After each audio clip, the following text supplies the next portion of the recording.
ৰাগ অনুৰাগ ধাৰাবাহিকখনৰ আজি নিশা হ'বলগীয়া এপিছডৰ প্ৰম' বৰ্তমান মুকলি হৈছে।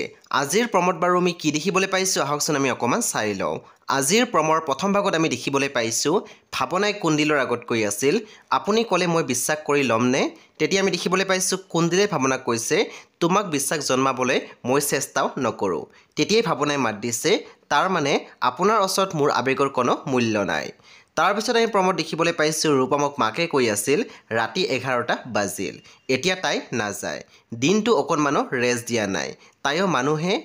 তাৰপিছত আমি প্ৰম'ত দেখিবলৈ পাইছোঁ স্মিতাই কৈ আছিল ইমান দেৰিটো আজিলৈকে ক'তো কৰা নাই, ইমান দিন দেখি থকা ৰুটিনখন আজি হঠাৎ সলনি হৈ গ'ল যে। বন্ধু বান্ধৱীসকল, আজি নিশা 9 বজাত ৰং টিভিত আহিবলগীয়া ৰাগ অনুৰাগ ধাৰাবাহিকখন খুবেই বেছি ইণ্টাৰেষ্টিং হ'বলৈ গৈ আছে। আপোনালোকে চাবলৈ একেবাৰে নাপাহৰিব। পৰৱৰ্তী আপডেটৰ বাবে আপোনালোকে আমাৰ চেনেলটো ছাবস্ক্ৰাইব কৰি কাষত থকা বেল আইকনো টিপি দিবলৈ একেবাৰে নাপাহৰিব।